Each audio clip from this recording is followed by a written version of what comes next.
Thank you for joining us on Nation Wants to Grow. It's budget time, and here on Republic TV and the Republic Media Network, on Republic Business, we will be getting you India's biggest voices on the budget, what India expects this year. On the show today, we have Sudhir Sitapati.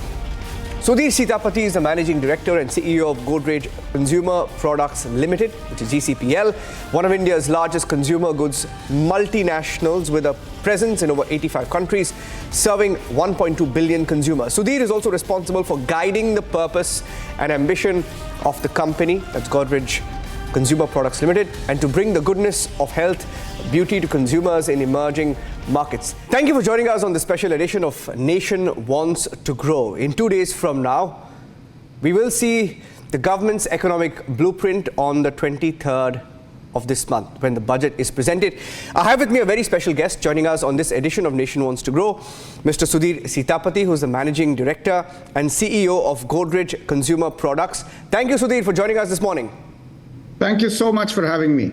Okay, Sudhir, you've spoken about growth and consumption triggers to be pulled simultaneously. Now, is that the tightrope the Modi government is going to have to walk in your view?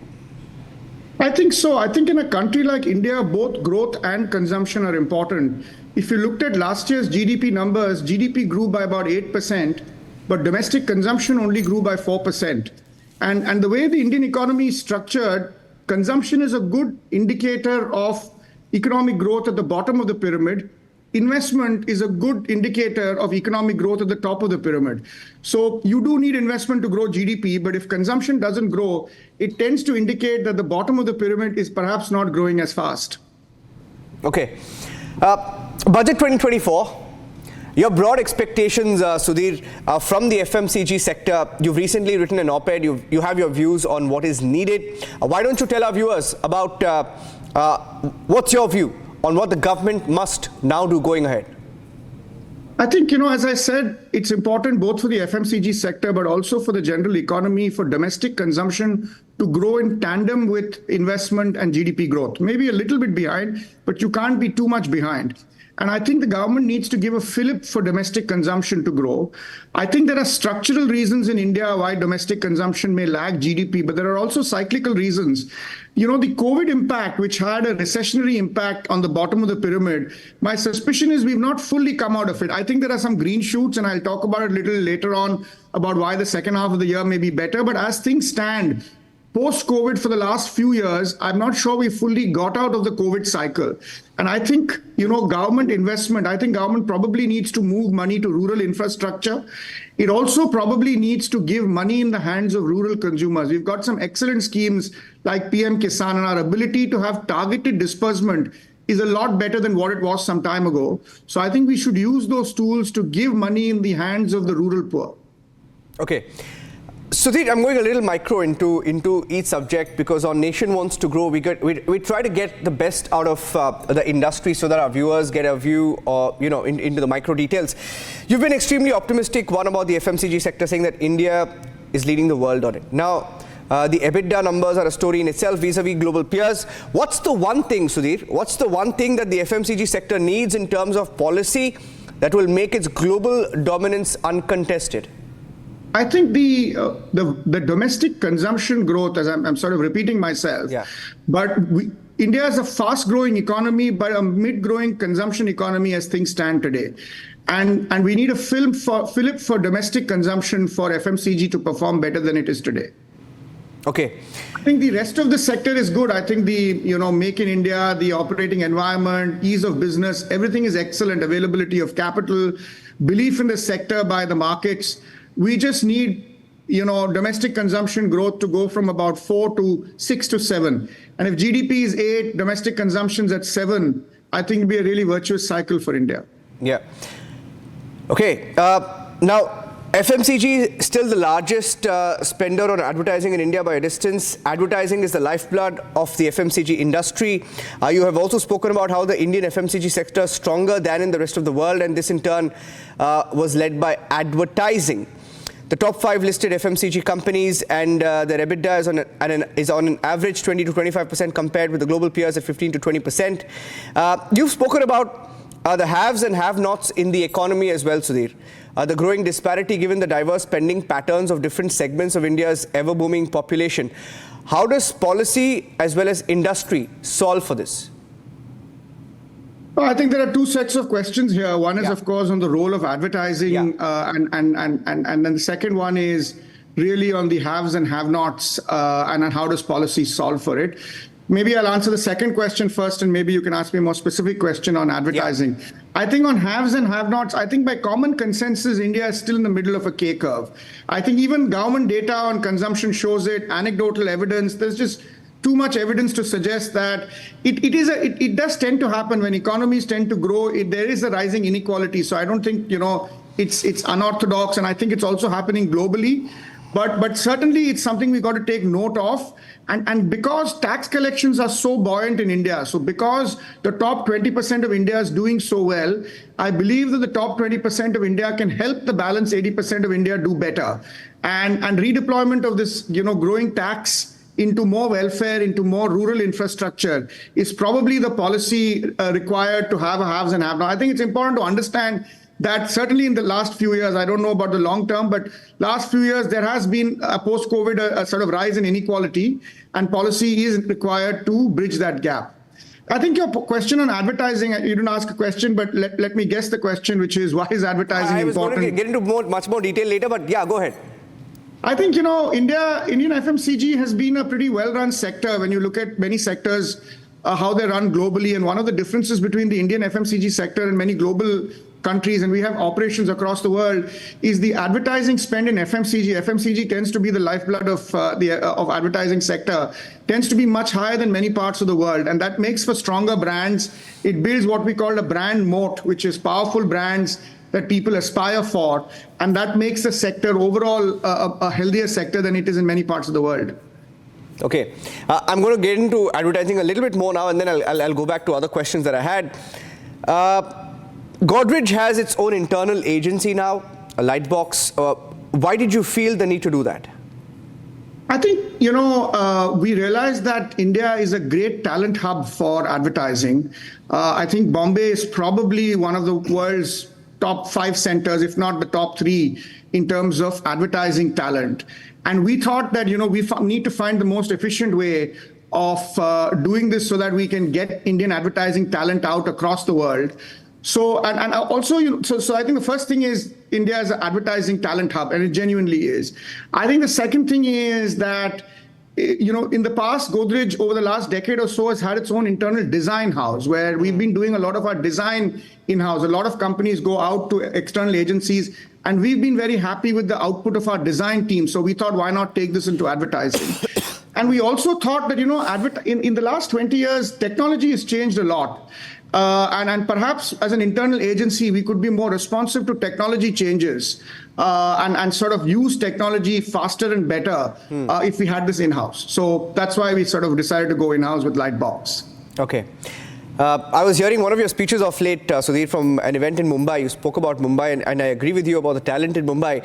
But you focused on revitalization of the advertising and the marketing industry. You were extremely practical in your approach when you said spend more time with non-marketing stakeholders, develop a unique perspective, communicate it effectively with numerical data, have the fundamentals of putting one's product out there changed in the digital times that we live in? And my second part of the question, in the chaos of the virtual marketplaces, what is an effective approach to advertising?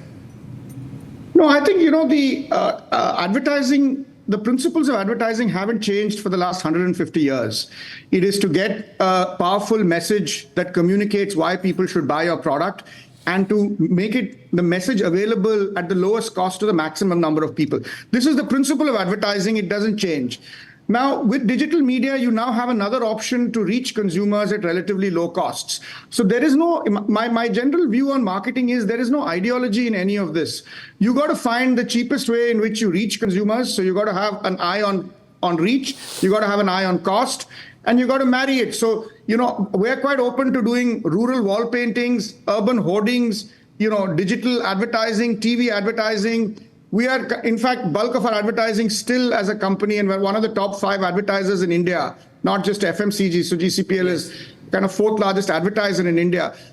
vast majority of our advertising goes on to TV channels like yourselves. So, Yes. and the reason we do it is TV still has mass reach, TV still is cost competitive. So my sort of general view on marketing is not to get moved by what's happening, which is new, not to get overtaken in by things like AI, things like social, these come and go. Stick to the principles and adapt the technologies that are available to the basic principles of marketing.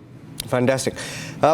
Advertising models, I mean, have also changed so much. The models have changed, of course. Sometimes there's a fear of a boom by fly-by-night operations that make big bank in the moment, but don't have a brand building exercise, Sudhir. We're seeing this more and more. How does one approach that? And also, can brand building and product advertising be separated? And how are the approaches of one different from the other?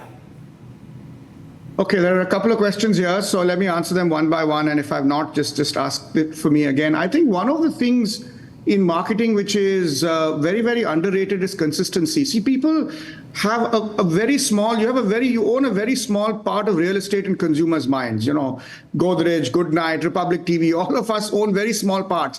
And we mustn't have any dissonance with the real estate we already own in consumers' minds. So the cornerstone of good marketing is actually consistency, brutal consistency, week after week with the same message, the same positioning. So these are the kind of slightly underrated things in marketing, in marketing these days. What was your second question? Sorry. Okay, my second part of the question was, can brand building and product advertising be separated, and how are the approaches of one different from the other? I don't think so. I don't think brand building and product building should be separated. I don't think there's any major difference. It's something different people have different views on. My view is your product has a story to be told. You have to tell it in an interesting manner. So you can't tell an interesting story and then tell your story of the product in an uninteresting manner differently. So I'm of the firm belief that product stories have to be told interestingly. There's only one communication. Stick to it for decades together, and you'll reap the dividends over a period of time. Okay, I'm going back to some basic questions now. Moving away from advertising for a bit. You've spoken about glimmer of green shoots on the back of the monsoon that we are witnessing now. How long do you think it will take for the rural economy to bounce back? I don't know the answer to that question. I think there are a couple of green shoots, and monsoon is one part of it. Two is, as I think that we have actually in an extended post-COVID cyclical downturn, then it's time that downturn changes. Three is, I do think that the government will spend more on rural infrastructure and rural welfare now. I do think that will happen. So a confluence of these three things means that we should see a rural recovery pretty fast. Okay. I mean, there's so much going on within Godrej to speak about, Sudhir. For example, there was a report a few days ago about Godrej's global manufacturing footprint and the changes there. I'm not getting into the specifics of it, but one of the big takeaways was the focus on Atmanirbharta, the Make in India mindset, and the environment impacted by the trajectory of even big companies like your own, which have gone from an import focus to an export aspirant approach. Is that correct? I think so. I think, we are setting up two mega factories, one a greenfield site in Tamil Nadu and one, doubling, or in fact, more than doubling our capacity near Gwalior in Madhya Pradesh. So two mega lighthouse factories we want to set up. We work very closely with the Madhya Pradesh government and the Tamil Nadu government. We've been really pleasantly, I wouldn't say surprised, but it's been a great experience working with the bureaucrats and the politicians there, because, everyone in India is very industry focused. And we do feel that with our global business, even when one looks at it coldly through the eyes of economics, India becomes a fantastic manufacturing hub for the world. Costs are low, efficiencies are high, ports are well run now. So there are just so many things going on in India as a manufacturing hub that, just from an economic point of view, India is a very, very attractive proposition for global manufacturing. Yeah. Recently, you've spoken about, that is GCPL has announced that it has developed, I hope I get it right, the pronunciation, Renoflutrin, a patented mosquito repellent molecule that integrates it in its household insecticide products. Now tell me, Mr. Sitapati, how much of your resources and internal assets get into the scientific R&D at Godrej? So I think just a bit of background on the Godrej Group. We're a 127-year-old group, and I think the genesis of the group was in innovation. And our founder really, came up with a leverless lock because in India, levers would rust and locks would stop working. And so the group's DNA has actually been on innovation. And Godrej GCPL is a flagship company in the Godrej Group now. We have done several innovations in the past. I think a lot, even if you speak to analysts and so on, they'll find that's what's different about us. This takes it a step forward because a lot of the innovations have been on product and design. This one is on molecule innovation. You see, usually most of the molecules in the household insecticide categories have been developed in Japan and Europe, and we sort of import them. They get off patent and then it's bulk made here. This is the first molecule that we have co-developed with a partner, which is being developed in India. So the patent is in India. It's an Indian molecule right from scratch. So it's not a bulk drug. I mean, household insecticide is similar to pharma. There's an active. So similar principles as well. Over a decade or 2 decades, mosquitoes develop resistance to actives, and you've got to keep innovating and getting better actives. I think it's a landmark because it's relatively hard to get molecules designed in India. And I think it talks a lot about the R&D capability that we have in India. Okay. Some questions on the larger picture as we are running into the budget day on the 23rd. We've seen some heavy lifting on investments being done by government with private sector investment still slim. What, according to you, needs to be done to bring in private capital into the economy? See, private capital will only come, it's a chicken and egg. Private capital will not come if domestic consumption doesn't go up. So unless you trigger, if there's no demand, there will not be, there's not going to be any supply of private capital, right? So we are seeing the household sector, the housing sector, there's demand is going up, and therefore the, allied industries will do well. But there's a lot more in the economy than the housing sector. So as you start cranking up demand in sectors, and that's why getting money in the hands of consumers is important, because it's a simple Keynesian thing, right? You've got to dig trenches and fill them up. So you've got to start the economy, you've got to start domestic consumption, then private capital comes, then consumption goes up, it gets into a virtuous cycle. So I think we need to kind of consciously get into this virtuous cycle build demand first, supply will follow. Yeah. Despite, of course, being the fastest growing major economy in the world, and we just saw the IMF projections a few days back, still up there, there are issues about job growth, which has become both a political, a social issue, Sudhir, apart from being, of course, an economic one. What, according to you, should be done to bring in more jobs to the market? Look, I'm not really an expert on employment in the market. I sort of have a better sense of domestic consumption, but I would venture that if, the private sector has to create the jobs, and therefore private sector investments have to come. And private sector investments won't come if the demand doesn't go up. And demand won't go up unless the government gives a fillip to domestic consumption. So all this will start off, I'm repeating the point, but all this will start off when consumption starts going up. Yeah. Indian stock markets, want to put in a question there of them being at an all-time high. Many observers in the markets, off the markets, believe that it's already an overheated zone, Sudhir. Do you feel the markets are running ahead of the real economy? And if you think so, why? Look, I'm not an expert again on these matters. And so these are slightly beyond my understanding of why the stock market is doing so well. Yeah. But look, the Indian economy overall is doing well. So, I think there's no question about the fact that the top 20% of Indians are doing well. Almost 100% of Indian savings reside with the top 20%. So if the top 20% does well, there's a lot of surplus savings there, and they're investing it perhaps in the stock market, in real estate and other assets. So asset creation is not a consequence of overall GDP growth. It's a consequence of the GDP growth of the top 20%. I reckon, by the way, that the top 20% of India may be growing in real terms at 10 to 12%. If the Indian economy is growing at 8, this is what my reckoning is. And this is perhaps a reason, but is not an area that I really understand well, to be honest. I get that. I understand that completely. Okay. And I had a couple of more questions. One on the global supply chains. They remain disrupted. China is in a slow growth mode, even though it is growing much faster than the rest of the world. Supply lines disrupted by wars in the Middle East and Europe. There are some global threats that could affect economy. What, according to you, or in your view, should the finance minister or the government be doing to shield India from these global headwinds? Just wanted to get an industry perspective. Look, as a business, we do face some, the global shipping market has been very volatile. timelines have been high, costs have gone up because of the Red Sea issues. I'm not quite sure what the government, it's a global issue, I'm not quite sure what the government can do about it. I think the government, has done a lot to make manufacturing easy in India. I think our ports, are a lot better than they were a couple of decades ago. Our ability to set up factories, governments are, all state governments and central governments are, waiting for people to invest. So I would say that on that front, certainly as industry, we're very happy with the supply side enablers. We're little less happy with the demand side enablers, but we're more happy with the supply side enablers that we have. Fantastic.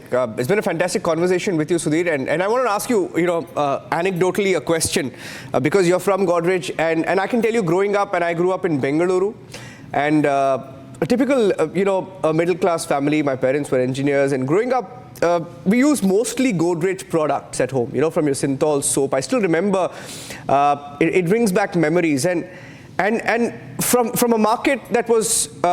you still dominate the market, but I still remember Synthol being, the soap that we all used. But today, you have so many brands out there. How do you keep that legacy alive? I mean, look, we're also into a lot more categories than we are when you were growing up in Bangalore. And I must also tell you that Synthol is a very southern brand. It's not as much a northern brand. So sitting in Noida, you will have less exposure to Synthol than if you were in Bangalore or in Chennai. So I think, we have to consistently innovate and invest behind brands. There's no mantra to it. You got to constantly, we recently launched a Synthol body wash foam. So if you're a Synthol fan, do go and buy it off Amazon. It's a great product. Interesting. But you got to do two things actually in every business. You have to innovate and you have to advertise. If you do these two, your brands stay alive for a long time. Fantastic. I don't see a reason why Synthol can't also become a North Indian sort of a brand. I mean, it's got the potential to, I feel. I mean, that's my personal view. So it does. Okay. Sudhir, thank you for speaking to Republic TV. Fantastic conversation. Thank you. Look forward to speaking to you Thank you so again. much. Thank you. Thanks. Thank you.